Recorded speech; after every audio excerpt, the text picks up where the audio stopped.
Frith over Orthodoxy. If you're unaware, Frith as a term, it means peace, but more than that, it is the connections that we have in the community. It's that harmony in the community. You build frith bonds with loved ones, with friends, with the kindred. In order to have a kindred in heathenry, that kindred must have bonds of frith. Nothing in heathenry is truly mandatory. Nothing in heathenry is truly considered like orthodox. Everything really is dependent on individual taste and your personal standard.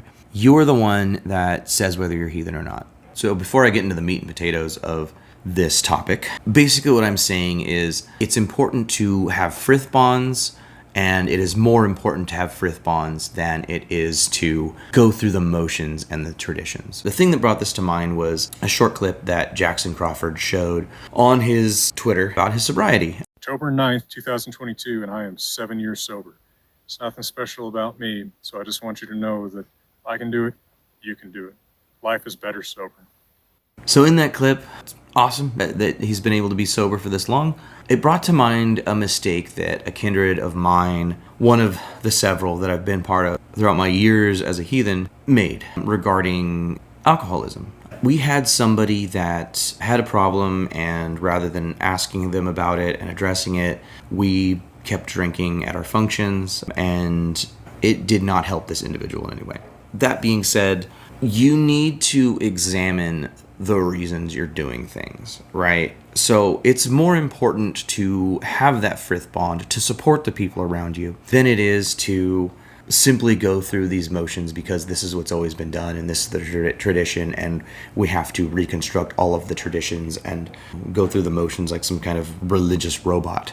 That's not us. That's not what heathenry is all about. A lot of us become heathen because of the freedoms, because we feel that there's some kind of connection to heathenry that we have, and a lot of paganism in general has to do with our freedoms to believe and be the way we want to. Going through the motions of a tradition just because that's the tradition is counterintuitive. If you don't know the reason why you're doing something, I would say don't do it. Because we need to know why we are doing things. That's one of the things I try to do with this channel, is I try to dive deeply into things enough to know and to understand why it is that we do the things we do. That's why I do these deep dives on gods, comparing them to other pantheons, because we're trying to look for older meanings and older reasons. With the Hell video, we found out that she's very tied to an Earth Mother goddess. With Thor, one of the things we realized is that the hammer, not unlike the Wheel of Tyrannus, who's another thunderer, is a loud weapon, therefore is associated with thunder, which is loud, right? When it comes to mead, specifically, its use in religious practice, and we get this question from a lot of minors on the r/Norse Paganism sub, by the way. The drink doesn't matter so much. The fact that it's alcoholic doesn't matter so much. In fact, mead as a drink would not be that available to most arch-heathens. Keeping honeybees back in frigid-ass Scandinavia, Iceland, and Germany would have been difficult. Maybe not in southern Germany, I'm not sure. But only the wealthy could afford to do that. If you keep bees, you have to bring them inside. You have to have some kind of way to make sure they don't die over the winter. Insects don't really do that well in the cold. And most people in arch-heathen times were probably drinking something more akin to a beer. So mead already isn't even that traditional. And really it's the symbolism behind the drink that matters more than the actual drink itself. Honey has a lot of symbolism to it. Obviously the bees are very integral to nature. Honey itself can be kept for a very long time. I believe they've actually found jars of honey in Egyptian tombs that are still good to this day because of the longevity of the substance.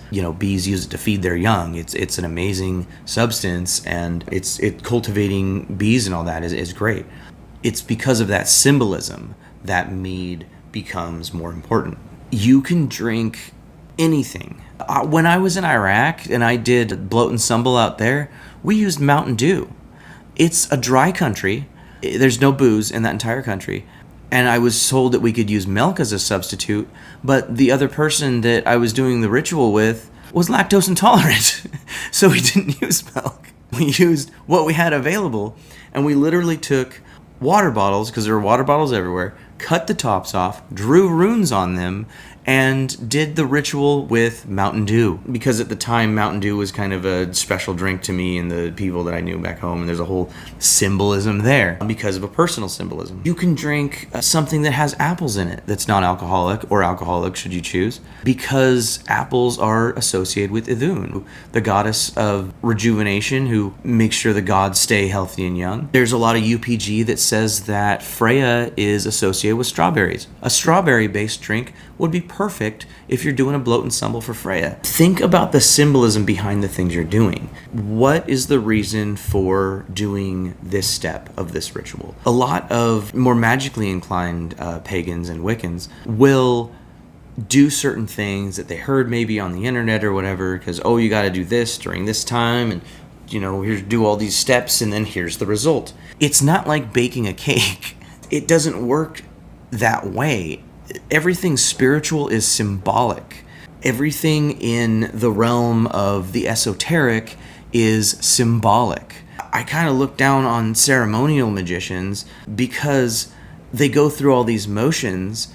It's like, are you doing these steps because you know what they are, or because you know the symbolism behind each step? Does it matter that you're doing Yule exactly on solstice or during the next full moon after the solstice? Does it matter that you're practicing based on what history shows, or does it matter that you're practicing based on the symbolism of what you're doing? I think a lot of Reconstructionists make that same mistake, where it's like, I'm going to practice heathenry based on this small Frisian town during the year of 783 or something like that. And then they try to just focus right there and just do every one little thing.